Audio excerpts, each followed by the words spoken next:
pessoal, boa noite. Vou apresentar para vocês hoje a lei de Demeter. É uma lei de orientação a objeto já bastante conhecida pela maioria, mas tem algumas pessoas que não conhecem ou às vezes esquecem de usar. Então vamos relembrar um pouquinho. Bem, o que é isso?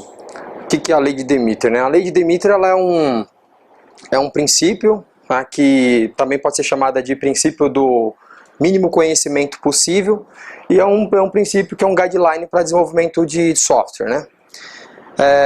Ela foi proposta, na verdade, na Universidade Northwestern em 1987, então já faz bastante tempo. E Demeter não é um homem, não é o nome de um homem. Então, às vezes a gente fala a lei de Demeter, Demeter parece que é o nome de um homem, mas não é, é de uma deusa grega. Tá?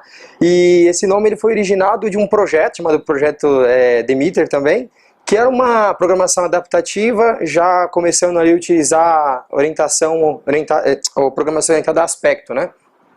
E aí eles quiseram homenagear essa deusa, que é uma deusa da agricultura, tipo a deusa mãe, e utilizando a filosofia de que as coisas têm que ser conhecidas de baixo para cima, né? Então, tipo, a mãe de todos, mais ou menos essa filosofia.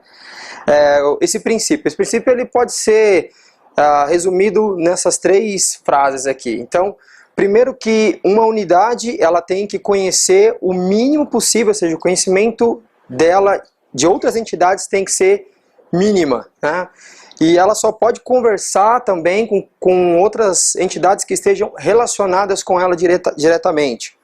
E que ela deve conversar apenas com amigos, não pode falar com estranhos, não pode falar com estrangeiros. E tem que falar apenas com quem está perto dela. Então, resumindo, é isso, não fale com estranhos, né?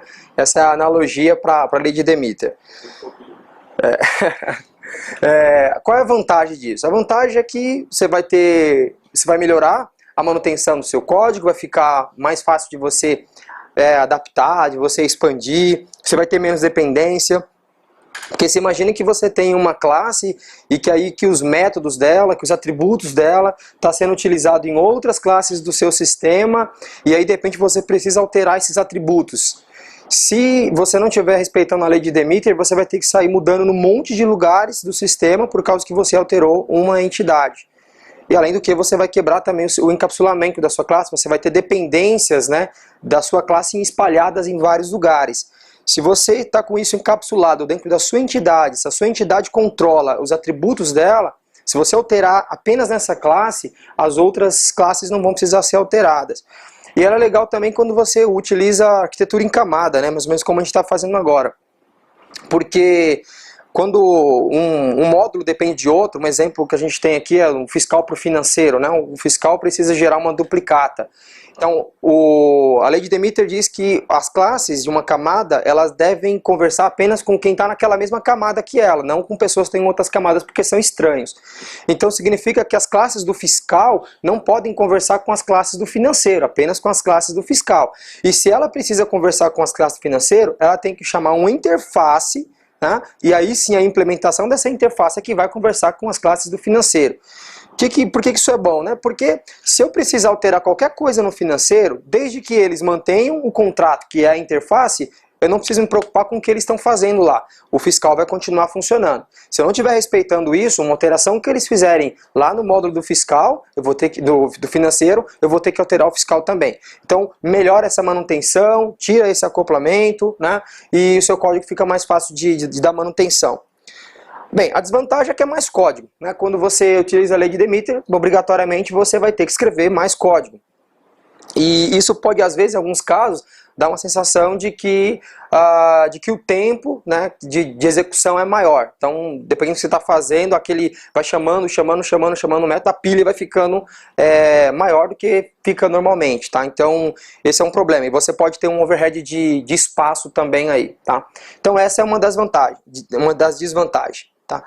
E como diz o nosso amigo Linus Torvalds, falar é fácil, né? Vamos para o código.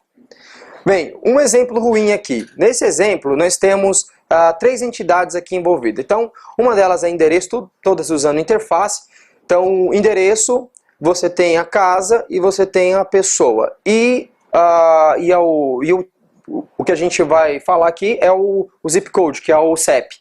Então o CEP está ligado com o endereço, certo? O endereço tem um CEP, a casa tem um endereço e a pessoa tem uma casa. Tá?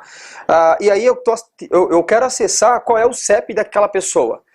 Se você fizer assim, pegar a pessoa e aí você fala, me dá a casa, agora me dá seu endereço e agora me dá o seu código, você não está respeitando a lei de Demeter. Por quê? Porque esses caras aqui são estranhos para a pessoa, certo? Ela não deveria conhecer o endereço, o zip code, essas coisas, ela não deveria chamar isso. Tudo isso aqui devia estar encapsulado, tá? Porque imagina que de repente eu, sei lá, por algum motivo eu tiro o zip code daqui, do endereço. Todos os lugares que estiver chamando assim, eu vou ter que alterar. Então, eu deveria ter isso encapsulado para não ter que me preocupar com isso, tá? Então esse é um exemplo ruim. Então um bom exemplo seria assim, a pessoa já pede o get zip code. Então os lugares que estiver utilizando, que estiver pegando o CEP da pessoa, vai chamar aqui dentro. Como que tá sendo chamado lá dentro, não importa, tá? Então, geralmente quando você faz ponto, alguma coisa, tá errado, tá? Você tá quebrando essa lei. Então, aqui mostrando como que as classes ficariam. Então você tem a classe pessoa, tá lá a interface, né, que depois tem a implementação para ela aqui embaixo, ou em outro lugar, não coloquei a interface, mas aqui é a implementação já da classe pessoa. Ela tem a casa, e aqui a casa tem o endereço, e o endereço, por fim, tem o zip code. E é só isso, né? É isso. Acho que a pessoa deve estar no primeiro. Tá. E aqui a pessoa, tá vendo? Quando eu pego o zip code, né, que não está na pessoa, ele pede para casa. Ele fala, casa, me dá o seu CEP.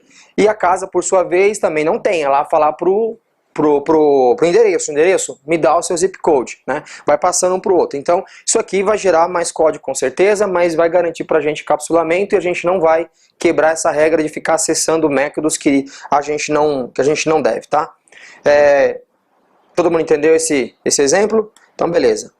Então, já que vocês entenderam, então, não violem a lei de Demeter, tá? É bem simples. Se você tiver acessando mais de um nível de um objeto, tá errado. Tá certo? É simples assim, tá errado. Você deveria ter aquela regra encapsulada em algum lugar.